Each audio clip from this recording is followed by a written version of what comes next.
하나님께 드리겠습니다.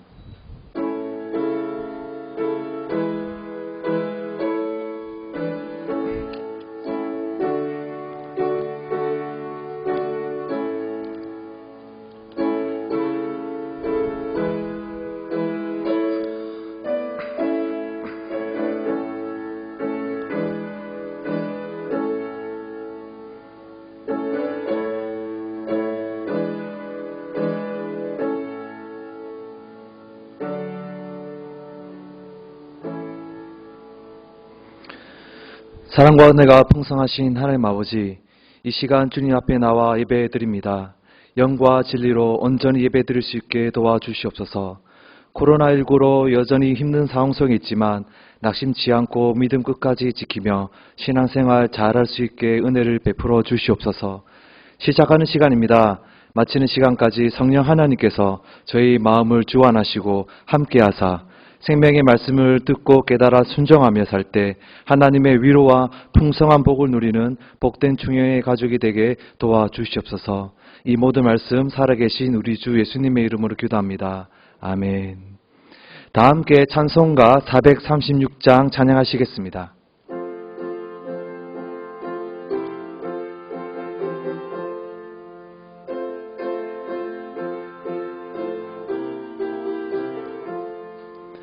나 이제 주님의 새 생명 얻은 몸, 옛것은 지나고 새 사람이로다. 그 생명 내 맘에 강같이 흐르고 그 사랑 내게서 해같이 빛난다. 영생을 누리며 주 안에 살리라. 오늘도 내일도 주 함께 살리라. 주 안에 감추인 새 생명 얻으니 이전엔 줬던 것 이제는 값없다. 하늘의 은혜와 평화를 맛보니 찬송과 기도로 주 함께 살리라. 영생을 누리며 주 안에 살리라. 오늘도 내일도 주 함께 살리라. 산천도 저목도 새 것이 되었고 죄인도 원수도 친구로 변한다. 새 생명 얻은 자 영생을 누리니 주님을 모신 맘 새 하늘이로다. 영생을 누리며 주 안에 살리라. 오늘도 내일도 주 함께 살리라. 주 따라가는 길 험하고 멀어도 찬송을 부르며 뒤따라가리라. 나 주를 모시고 영원히 살리라. 날마다 섬기며 주 함께 살리라. 영생을 누리며 주 안에 살리라. 오늘도 내일도 주 함께 살리라. 이 시간 우리를 대표하여 임정미 권사님께서 기도하겠습니다.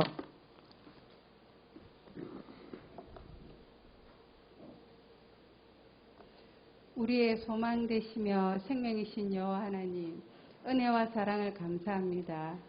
지난 한 주간도 주님 사랑 안에 보호해 주시고 거룩한 주일 각 가정과 처소에서 영상으로 예배드려오니 성령님 예배드리는 곳에 임재하시어 인도하여 주시옵소서. 저희들은 입술로는 주님을 사랑한다고 고백하지만 우리의 생각과 삶은 세상에 보이는 것에 만족하고 세상과 붙하며 타협하고 살았습니다. 주님, 우리의 어리석음과 죄악을 용서하여 주시옵소서. 모든 약함과 질병을 지고 가셨던 주님, 이 나라를 긍휼히 여겨 주시옵소서. 코로나19로 수많은 영혼들이 힘겨워하며 신음하고 있습니다. 우리의 작은 신음에도 귀를 기울이시고 우리의 고통을 보시는 하나님 아버지, 이 나라를 지켜보아여 주시옵소서. 위험을 무릅쓰고 환자들을 돌보고 진료하는 의료진과 봉사자들의 수고와 희생 격려해 주시옵고 그들의 안전을 지켜주시옵소서.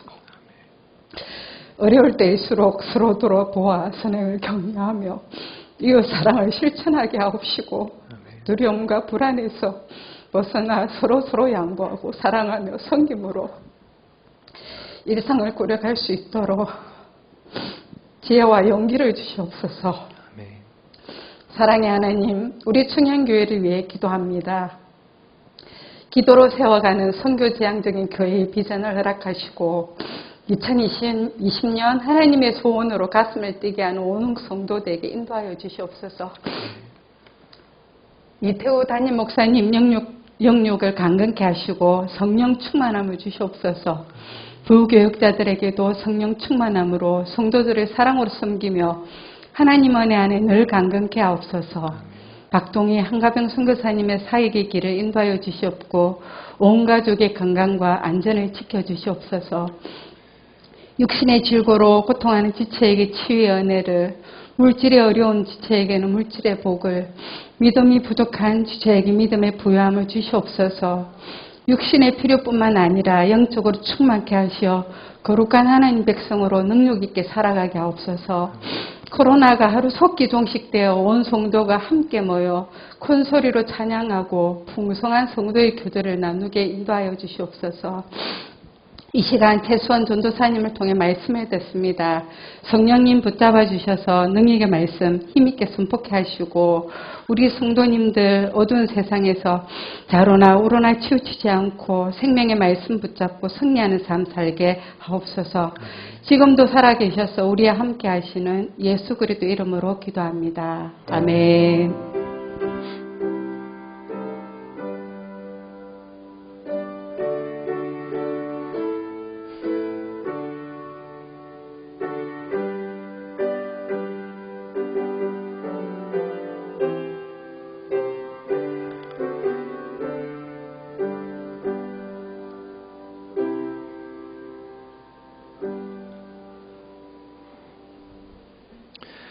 오늘 함께 보실 하나님의 말씀은 베드로전서 1장 13절에서 25절 말씀입니다. 제가 보는 신약 성경 378면에 있습니다. 베드로전서 1장 13절에서 25절 말씀입니다. 제가 한 절, 여러분이 한 절 다 같이 교독하며 읽겠습니다. 제가 먼저 읽겠습니다. 그러므로 너희 마음의 허리를 동이고 근신하여 예수 그리스도께서 나타나실 때에 너희에게 가져다 주실 은혜를 온전히 바랄지어다.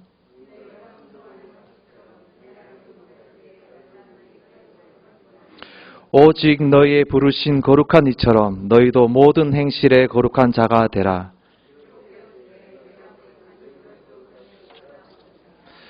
외모로 보시지 않고 각 사람 행위대로 심판하시는 이를 너희가 아버지라 부른즉 너희가 나그네로 있을 때를 두려움으로 지내라.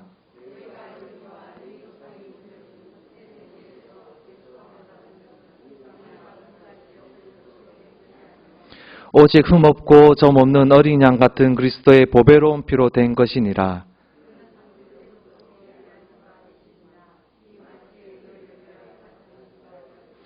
너희는 그를 죽은 자 가운데서 살리시고 영광을 주신 하나님을 그리스도로 말미암아 믿는 자니 너희 믿음과 소망이 하나님께 있게 하셨느니라.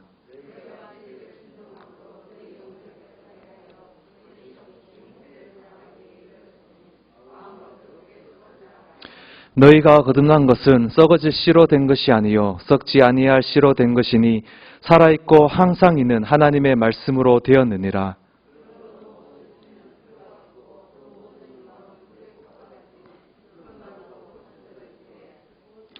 다 같이 읽겠습니다. 오직 주의 말씀은 세세토록 있도다 하였느니 너희에게 전한 복음이 곧 이 말씀이다. 아멘. 좌우에 계신 분들께 사랑합니다, 은혜 받으세요라고 인사말을 나누겠습니다. 지금 영상으로 또 예배 드리시는 분들도 좌우에 계신 분들께 사랑합니다, 은혜 받으세요라고 말하겠습니다. 오늘은 주실 은혜를 온전히 바랍시다라는 제목으로 여러분과 함께 생명의 말씀을 나누고자 합니다. 사랑하는 성도 여러분, 여러분이 가장 사랑하는 장소 또는 추억의 장소가 있는가요? 요즘 젊은 세대 말로 하면 최애 장소라고 하지요.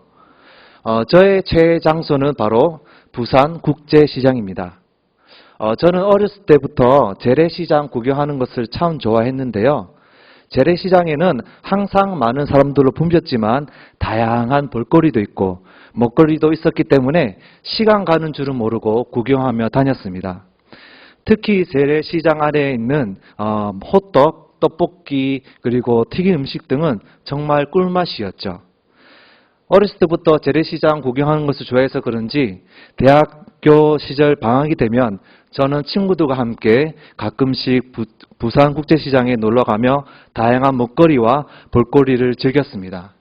또한 부산국제시장 가까운 곳에는 깡통시장과 자갈치시장이 있어서 독특하고 이색적인 먹거리를 구경하는 재미와 먹는 재미를 더하였죠. 멀지 않은 곳에는 또 남포동이 있는데요. 남포동에는 주로 젊은 사람들이 많이 모여서 다양한 문화들과 문화재를 볼 수 있었습니다. 그 중에서 가장 대표적인 것이 바로 부산국제영화제이죠. 한 번은 친구들과 함께 부산에 놀러 갔는데 마침 부산국제영화제를 한다고 해서 그쪽으로 구경하러 갔습니다. 국제영화제가 열리는 장소에는 벌써 많은 사람들로 혼잡하였는데요.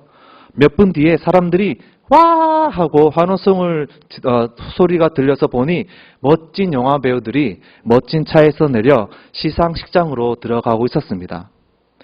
보통 정말 잘생기고 예쁜 사람들은 이렇게 빛난다고 하죠. 당시 조명과 카메라 셔터 때문인지 몰라도 정말 빛나는 것을 보았습니다. 다른 세계에서 온 사람들처럼 보였죠. 수많은 사람들에게 둘러싸여 있어도 진짜 영화 배우들은 제일 눈에 잘 띄는 빛나는 사람들입니다. 사랑하는 성도 여러분, 요즘 거리를 걸어다 보면 제 눈에 제일 잘 띄는 사람은 누구인가요? 잘생긴 사람인가요? 멋진 옷을 입고 다니는 사람인가요? 아니면 비싼 가방을 들고 사람인가요? 다 아닙니다. 바로 마스크를 착용하지 않는 사람입니다. 요즘은 어디를 가도 마스크를 착용하지 않는 사람이 눈에 제일 잘 띄죠. 여러분, 마스크를 착용하지 사람을 보면 보통 어떤 생각이 드시나요? 상대방에 대한 배려가 없는 사람이구나라는 생각이 들진 않은가요? 코로나 전에 마스크를 쓰는 경우는 보통 미세먼지가 심한 날이었습니다. 그때 마스크 착용은 순전히 개인의 자유의사에 따라서 착용하였죠. 건강에 신경을 쓰는 사람들은 미세먼지 농도를 확인하면서 이렇게 마스크를 착용하고 나랑은 별로 상관없다라고 생각하시는 분들은 착용하지 않아도 그만이었습니다. 하지만 오늘날 코로나 시대는 어떤가요? 개인의 자유의사와 상관없이 언제 어디서든 꼭 착용해야 합니다. 왜냐하면 코로나 바이러스가 비말을 통해 전파되어 다른 사람들을 감염시키기 때문이지요. 그래서 코로나 시대에 마스크 착용에 나타나는 특징이 있는데요. 그것은 바로 마스크 착용은 상대방에 대한 배려라는 인식과 남녀노소를 구분하지 않는다라는 것입니다. 여러분들이 잘 알다시피 저는 매일 버스를 타고 교회를 왔다 갔다 하는데요. 제가 타는 버스에는 특히 연로하신 분들이 많이 탑니다. 그런데 다들 잘 알다시피 나이가 들수록 이렇게 깜빡거림이 이렇게 심해지잖아요. 그래서 아주 가끔씩 마스크를 깜빡 잊고 안 챙겨 오시는 분들이 버스에 올라타십니다. 그런데 그러한 이제 보통 할아버지 할머니들께서 이렇게 올라타시면 마스크를 쓰지 않았다고 해서 바로 제지를 당하지요. 보통 같으면 나이가 많아서 깜빡했으니 좀 봐주고 그럴 법도 한데 지금은 얄짤없지요. 제가 마스크 여분이 있는 날에는 가서 이렇게 도와드리는데 없는 날에는 저도 어떻게 도와드릴 수 있는 방법이 없었습니다.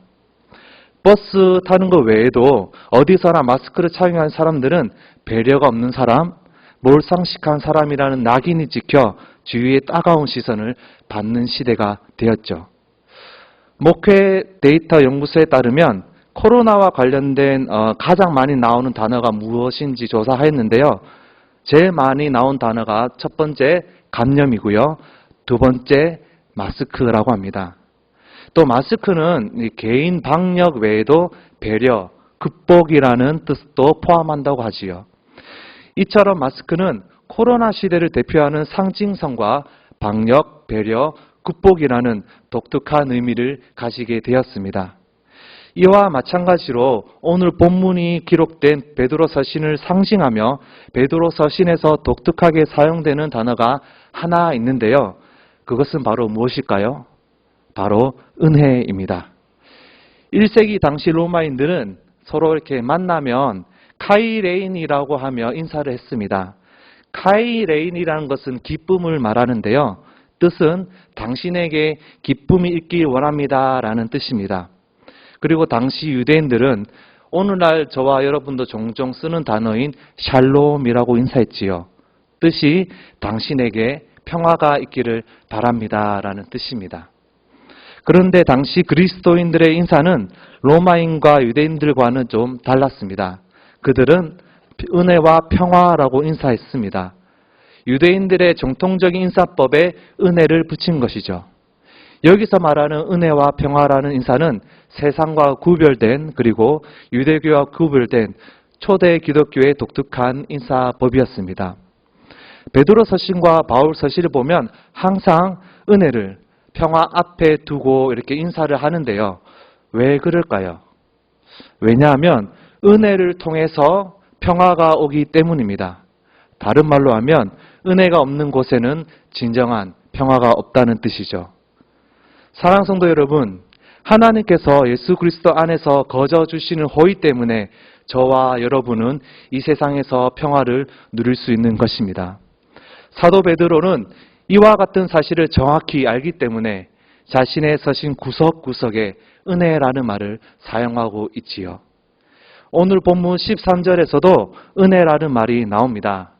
2주 전에 제가 설교에서 말씀드렸다시피 사도 베드로는 그리스도인들에 대한 폭군 네로의 적대감이 점차 증가되고 핍박과 환란의 먹구름이 짙게 들이고 있을 때 이 서신을 썼다고 하였습니다.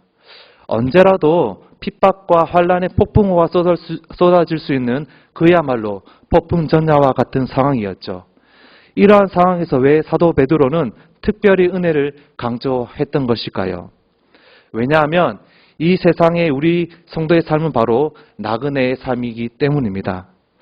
사랑하는 성도 여러분, 나그네에게 있어 세상은 낯설고 불편합니다.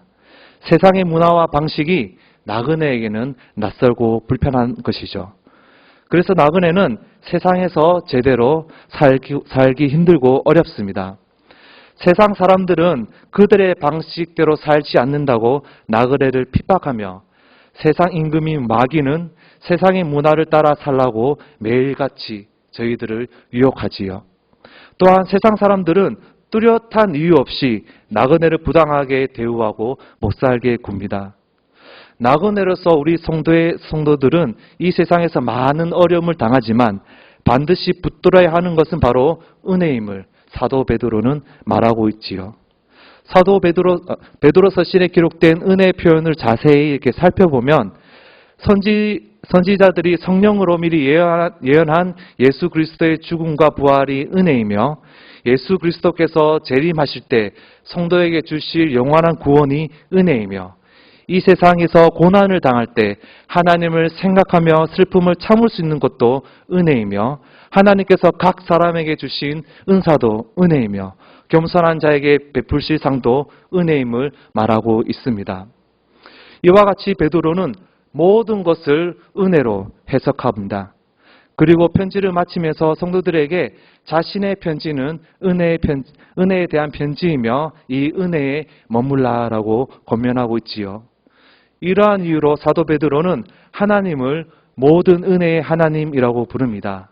이와 같이 은혜는 구원받은 성도들의 삶의 기초이기 때문에 사도 베드로가 특별히 강조하고 있는 것이죠.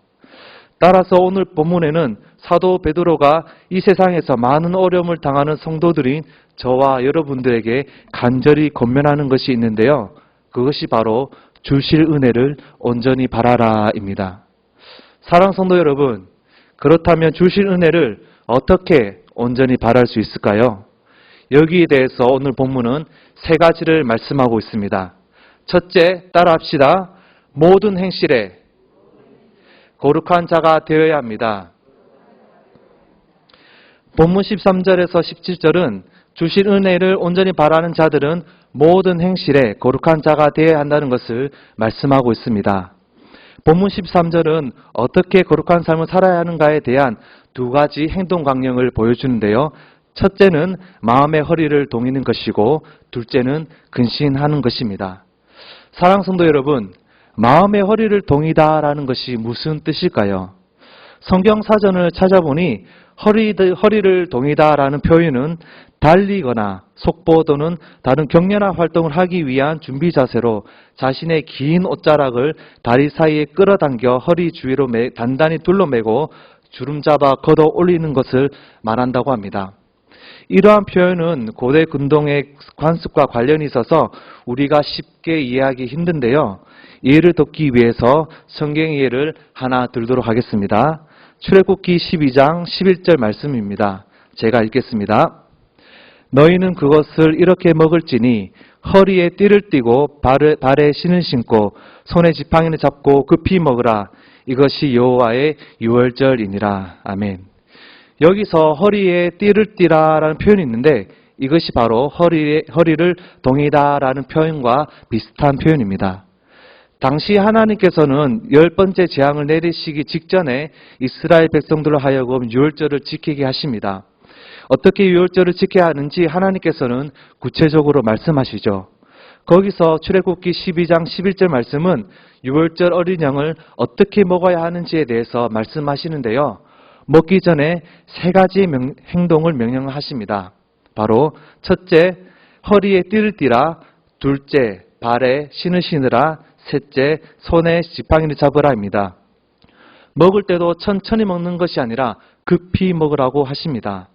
이것은 이스라엘 백성들이 한밤중에 애굽을 급히 빠져나오는 것을 상징하는 복장과 자세로 유월절 식사를 해야 한다는 말씀을 뜻하는 것이죠. 여기서 허리에 띠를 띠는 것은 이스라엘 백성들이 애굽에서 나올 때 급히 빠져나가기 위한 준비 행동을 뜻합니다.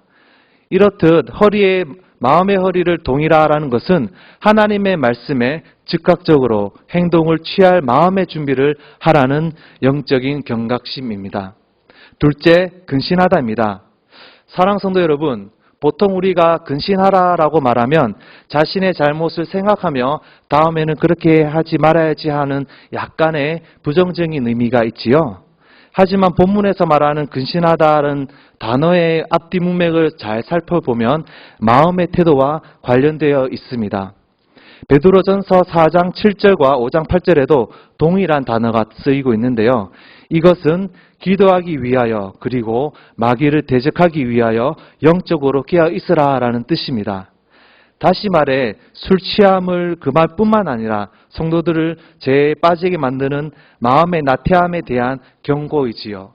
사도 베드로는 세상에 속한 많은 것들이 얼마나 쉽게 성도들의 마음을 유혹하며 마음을 나태하게 만들어 죄에 빠지게 하는지 잘 알고 있었습니다. 사랑 성도 여러분, 오늘날 세상에 속한 많은 풍요로움과 다양한 세속적인 문화들이 우리의 마음을 유혹하며 나태하게 만들고 있지는 않은가요? 사도 베드로는 소아시아 교회에 있는 성도들에게 앞으로 직면할 핍박과 대환란 속에 주님이 주실 은혜를 온전히 바라기 위해선 영적인 경각심을 가지고 마음을 나태하게 하지 말라고 경고하고 있습니다. 사랑 성도 여러분, 코로나 시대를 함께 극복하기 위해 실시한 사회적 거리두기가 어느새 변질되어 하나님과 거리두기, 예배와 거리두기가 되었습니다. 우리는 하나님과 예배와 거리두기를 하는 것이 아니라 세상과 거리두기를 해야 합니다. 그렇다면 어떻게 세상과 거리두기를 할 수 있을까요? 그것은 바로 거룩한 자가 되는 것이죠. 본문 16절 말씀을 보면 내가 거룩하니 너희도 거룩할지어다 하셨느니라 라고 말씀합니다. 이 구절은 레위기에 기록된 말씀인데요. 하나님의 자녀들의 행실이 하나님의 언약에, 즉 하나님의 말씀에 비추어 손색이 없어야 함을 뜻합니다.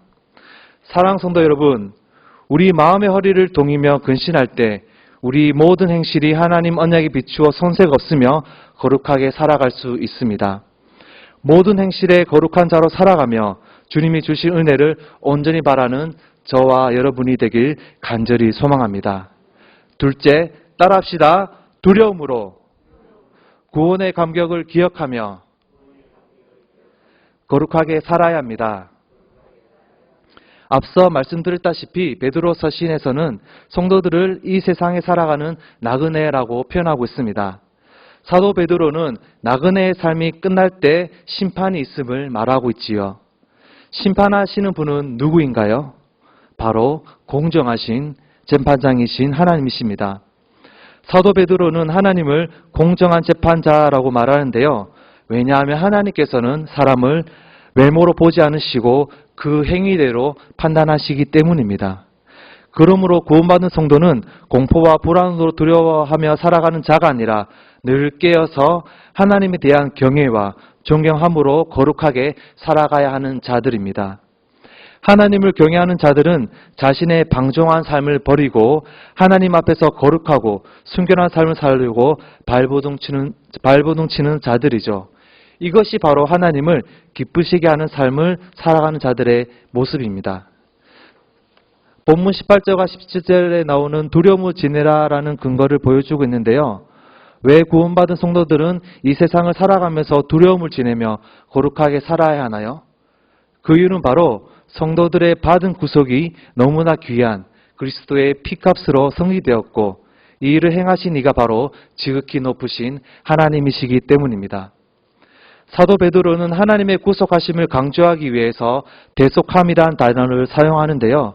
대속함이란 속전을 지불하고 다른 사람으로부터 자유를 사거나 대적에게 붙잡혀 있는 포로 혹은 노예를 위하여 돈을 주고 자유를 사는 것을 뜻합니다. 그렇다면 무엇에 대한 대속함인가요? 18절에 너희 조상이 물려준 헛된 행실에서라고 말씀하는데요. 여기서 헛된이라는 말은 구약에서 말하는 우상들이란 말과 같은 말입니다. 예레미야 16장 19절을 보면 예레미야는 이방 민족들이 우리 조상들의 계승한 바는 허망되고 거짓되고 무익한 것뿐이라 라고 고백하고 있지요. 본문 18절과 19절에서 사도 베드로가 오늘날 우리에게 말하는 바는 그리스도의 보배로운 피에 의해서 우리의 양심이 깨끗하여졌으며 우리는 예배와 기도 가운데 하나님 앞에 담대히 나아갈 수 있으며 죄로부터 정결케 되어 우리의 죄된 삶의 방식으로부터 구원받았다라고 말하는 것입니다. 이와 같은 뜻으로 사도 바울은 고린도후서 5장 17절에서 말씀합니다. 그런즉 누구든지 그리스도 안에 있으면 새로운 피조물이라 이전 것은 지나갔으니 보라 새 것이 되었도다라고 하며 구원받은 성도의 삶을 말하고 있습니다. 이전 것은 지나갔고 새 것이 되었습니다. 사랑 성도 여러분, 이것이 바로 구원의 감격입니다.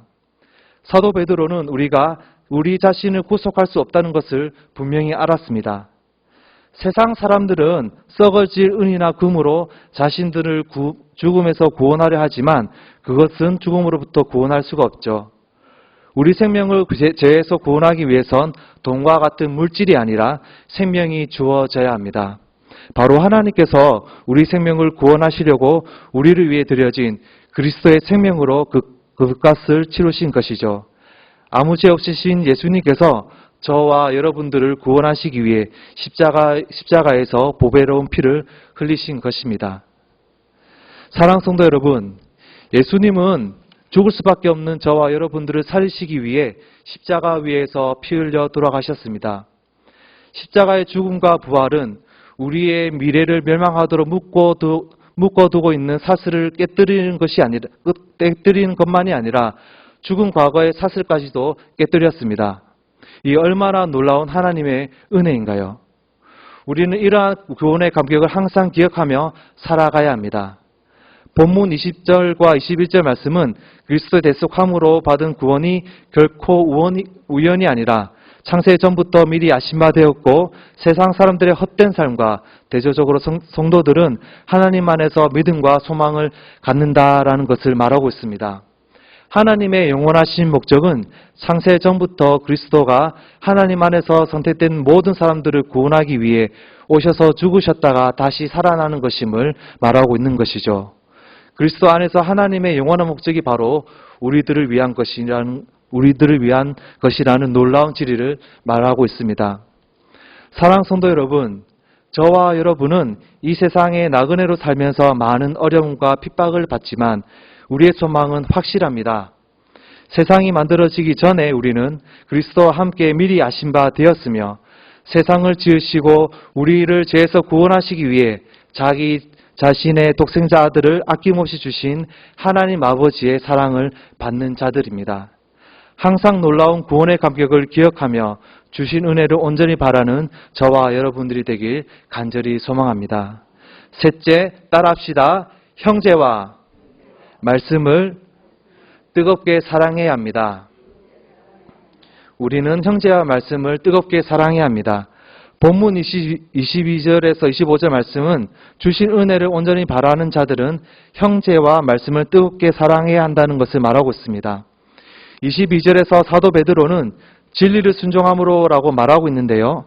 여기서 말하는 진리란 복음뿐만 아니라 교리와 삶에 대한 교회의 가르침을 포함하고 있습니다. 이 모든 것이 우리를 하나님을 기쁘게 하는 참된 길로 인도하죠. 사랑하는 성도 여러분, 우리 모두는 하나님을 기쁘게 하는 삶을 살고 싶어 합니다. 그렇다면 어떻게 해야 할까요? 로마서 12장 2절 말씀에 보면 하나님의 선하시고 기뻐하시고 온전한 뜻이 무엇인지 분별하도록 하라고 말씀하고 있습니다. 코로나 시대를 살고 있는 우리에게 정말 필요하고 요구되는 능력이 있다면 그것은 바로 분별력입니다. 왜냐하면 오늘날 많은 사람들이 코로나와 관련된 많은 가짜 뉴스와 잘못된 정보들로 인해 혼란스러운 삶을 살아가고 있기 때문이지요. 참으로 안타까운 것은 교회 안에서도 많은 성도님들이 코로나 시대로 인해 나타난 형상들로 많이 불안해하며 여러 가지 견해로 분열되어 있다라는 것입니다. 사랑하는 성도 여러분, 왜 그럴까요? 왜냐하면 성경적 세계관이 약하기 때문입니다. 성경적 세계관이란 우리가 믿는 성경 말씀을 근거로 해서 세상을 보는 것을 말하죠. 성경적 세계관이 바로 세워져야 우리는 흔들리지 않고 세상을 분별하며 하나님을 기쁘게 하는 삶을 살아갈 수 있는 것입니다. 코로나 시대라는 어려운 환경 속에서도 꾸준히 성경을 읽으며 성경 말씀을 공부하여 분별력 있는 복된 청년의 가족이 되길 간절히 소망합니다. 계속해서 사도 베드로는 진리의 순종함으로 나타나는 변화를 말하고 있는데요. 그 변화란 무엇일까요? 바로 영혼을 깨끗하게 하는 것입니다. 진리의 순종함으로 우리는 거룩하며 성숙한 성도로 살아가게 된다는 것이죠. 이것을 23절에서 사도 베드로는 거듭남이라고 말합니다. 이렇게 하나님의 구원의 은혜를 받아 거듭난 성도들이 반드시 해야 할 일이 있는데요. 그것이 바로 22절에 말하는 서로 뜨겁게 사랑하라라는 말씀입니다. 사랑하는 성도 여러분, 사도 베드로는 형제의 사랑함에 있어서 두 가지를 말하는데요. 첫째는 거짓이 없이, 그리고 둘째는 뜨겁게입니다. 첫째 거짓이 없이라는 것은 속과 겉이 다른 자들, 마음 없는 행위를 하는 자들을 뜻하는데요. 거짓이 없이 형제를 사랑하는 말은 겉과 속이 다르지 않고 마음으로부터 진실하게 형제를 사랑하라라는 뜻입니다. 둘째, 뜨겁게 서로 사랑하라고 권면하고 있습니다. 이것은 첫 번째 말한 거짓 없이 형제를 사랑하라라는 것을 뛰어넘는 더 강한 표현인데요. 여기서 뜨겁다라는 단어가 사용된 또 다른 성경 구절은 사도행전 12장 5절에 나옵니다. 제가 읽어드리겠습니다. 이에 베드로는 옥에 갇혔고 교회는 그를 위하여 간절히 하나님께 기도하더라. 여기서 간절히라는 단어가 오늘 본문 22절에 나오는 뜨겁게라는 단어와 같은 단어입니다. 당시 스데반의 순교 이후 그리스도인들은 환란으로 인해 여러 지역에 뿔뿔이 흩어져 복음을 전함으로써 각 지역에 교회를 세워가는 그러한 시기였습니다. 이때 헤롯 왕은 유대인들의 환심을 사기 위해서 그리스도인들을 박해하였는데요. 그는 먼저 요한의 형제 야고보를 칼로 죽였습니다. 그리고 사도 베드로를 잡아 죽이려 하였지만 마침 무교절 기간이라 죽음을 면하고 대신 옥에 가두었죠. 옥에 갇힌 사도 베드로를 위해 교회는 간절히 하나님께 기도하였다라는 것입니다. 여기서 잠깐 우리는 어떻게 사도 베드로를 위해 기도하였는지 상상해 보면 좋겠습니다. 사랑하는 성도 여러분, 당시 초대 그리스도인들이 옥에 갇힌 사도 베드로를 위하여 간절히 기도할 때 어떠한 모습이었을까요? 또한 어떠한 마음이었을까요?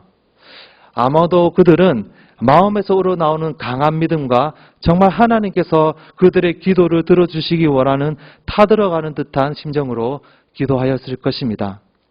이처럼 간절히 또는 뜨겁게라고 사용된 단어는 강하고 깊이 느껴지는, 심지어 타는 듯한 감정 혹은 욕구를 가리킬 때 사용되는 단어였습니다. 따라서 이 구절의 의미는 너희가 상호간에 참된 사랑을 가질 수 있도록 하기 위해 거룩함 안에서 자라며 서로 간에 뜨겁고 깊게 그리고 강하게 사랑하라입니다. 계속해서 22절에서 25절 말씀은 성도들의 거듭남에 대해서 말씀하고 있는데요. 이 거듭남은 썩어질 씨로 된 것이 아니라 썩지 아니할 씨로 된 것으로 살아있고 항상 있는 하나님의 말씀으로 된 것임을 말하고 있습니다. 여기서 사도 베드로는 썩는 씨 그리고 썩지 않는 씨라는 두 개의 이미지를 대조하고 있는데요. 거듭난 성도들은 썩지 않고 살아있고 항상 있는 말씀, 세세토록 있는 하나님의 말씀을 사랑하고 붙들어야 한다는 것을 강조하고 있는 것입니다. 사랑 성도 여러분, 거듭난 우리들은 사랑의 사람입니다. 저와 여러분이 구원받은 성도로서 믿음으로 하나 된 형제자매를 진실하게 그리고 뜨겁게 살아가고 있는지 돌아보시길 바랍니다. 세상의 것들에 빠지지 않고 말씀을 단단히 붙잡고 살아있는지 자신을 한번 살펴보시기 바랍니다. 만약 그렇지 못한다면 이 시간 하나님께 회개하며 진실로 형제자매를 사랑하며 세상의 것을 쫓는 삶이 아닌 하나님의 말씀을 단단히 붙잡고 살아가는 성도가 되길 간절히 바랍니다. 형제와 말씀을 뜨겁게 사랑하며 주신 은혜를 온전히 바라는 저와 여러분들이 되길 간절히 소망합니다. 말씀을 맺겠습니다. 사랑하는 성도 여러분, 코로나 시대의 마스크는 어느 재난의 시대와 구별되는 독특한 상징적인 의미를 갖게 되었습니다. 코로나 종식 후 수년이 지난 후에도 마스크 하면 바로 코로나를 떠올리지 않을까요? 사랑하는 성도 여러분, 코로나 시대에 우리는 어떻게 서로를 위로할 수 있을까요? 교회당에 모여 예배와 교제를 하는 것이 쉽지 않은 시대입니다. 학교에서 공부하는 것도 경제활동도 많이 위축되어 있지요. 어린이들도 공원이나 놀이터에서 마음껏 뛰놀 수 없고 마스크와 함께 답답한 일상을 보내고 있습니다. 매일 확진자의 수를 세어보며 땅이 꺼지도록 한숨을 내쉬는 사람들의 숨소리가 들립니다. 이렇듯 코로나 시대는 정말 많이 답답함을 주에게 주고 있습니다. 하지만 사랑하는 성도 여러분, 끝날 것 같지 않은 코로나 시대에도 언젠가는 그 끝이 올 것입니다. 하지만 코로나가 끝나도 성도의 거룩한 삶은 주님이 다시 오실 그날까지 계속될 것입니다. 오늘 받은 생명의 말씀을 항상 기억하며 코로나와 관련된 수많은 정보들과 가짜뉴스 그리고 형상들로 인해 우리의 신앙과 믿음이 흔들리지 않고 주님이 주신 은혜를 온전히 바라는 저와 여러분들이 되길 간절히 소망합니다. 다 같이 기도하시겠습니다. 사랑의 하나님 아버지, 코로나19라는 한 번도 경험해보지 못한 시대를 살아가고 있습니다. 많은 성도들이 깊은 한숨과 절망에 빠져 있습니다. 하나님께서 하나님의 자녀들을 기억하사 위로하시고 낙심치 않고 말씀을 붙들고 기도함으로 코로나19를 잘 극복할 수 있게 도와주시옵소서. 또한 교회 안에 아픈 환우들을 기억하사 온전히 건강히 회복되게 도와주시옵소서. 항상 성령님께서 말씀으로 저희들을 인도하시고 하는 일마다 형통함을 주셔서 살아계신 하나님께 영광 돌리며 살아가도록 축복하여 주시옵소서. 이 모든 말씀 우리 주 예수님의 이름으로 기도합니다. 아멘. 다 함께 찬송가 438장을 찬양하시겠습니다. 찬양 후 담임 목사님 나오셔서 광고와 축도하시겠습니다.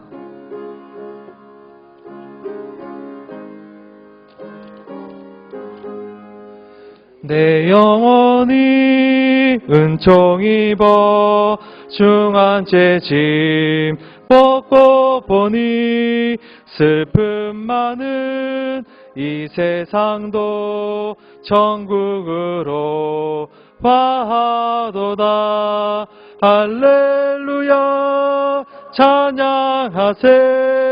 내 모든 죄 사함 받고 주 예수와 동행하니 그 어디나 하늘나라. 주의 얼굴 뵙기 전에 멀리 뵈던 하늘나라. 내 맘속에 이뤄지니 날로 날로 가깝도다. 할렐루야 찬양하세. 내 모든 죄 사함 받고 주 예수와 동행하니 그 어디나 하늘나라. 높은 산이 거친 들이 조막이나 궁궐이나 내 주 예수 모신 곳이 그 어디나 하늘나라. 할렐루야 찬양하세. 내 모든 죄 사함 받고 주 예수와 동행하니 그 어디나 하늘나라.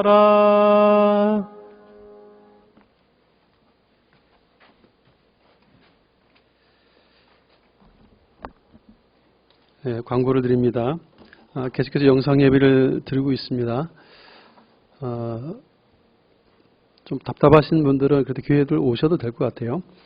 특별히 수요일하고 새벽은 오셔도 우리 숫자가 많지 않기 때문에 우리 경남도에 지정한 50명 정도 수준은 충분히 그 안쪽으로 되기 때문에 오셔도 되지 않겠나 싶습니다. 그래서 너무 답답해만 하지 마시고 새벽 기도회와 수요 예배는 현장에 오셔서 예배를 동참해 주시면 좋겠습니다. 수요 예배는 현장도 드리고 또 그 영상을 촬영해서 실시간으로 바로 올리기 때문에 그렇게 두 가지 다 이용하실 수 있겠습니다. 나머지는 주보를 참조해 주시기 바랍니다. 기도하겠습니다. 이제는 우리 구주 예수 그리스도의 크신 은혜와 하나님 아버지의 만극하신 사랑하심과 성령님의 역사교통 충만 인도하심이 오후 찬양 예배 가운데 온몸과 마음을 주께 향하여 예배하며 주의 말씀을 청중한 그대로 참으로 주의 은혜를 사모하고 이제는 삶 가운데서 우리의 행실을 거룩하고 정결케 하기를 원하고 무엇보다도 심판자 되시는 우리 하나님을 생각하면서 행실을 거룩하게 할 뿐만 아니라 두려움으로 이 나그네 인생을 살아가겠다고 다짐하면서 주어진 삶의 자리에서 주의 말씀을 깊이 사랑하고 또 형제들과 이웃들을 사랑하는 귀한 삶을 살겠다고 다짐한 주의 백성들 그 16년 삶 가운데와 몸된 중견교회 위에 이제로부터 영원토록 항상 함께 있을지어다. 아멘.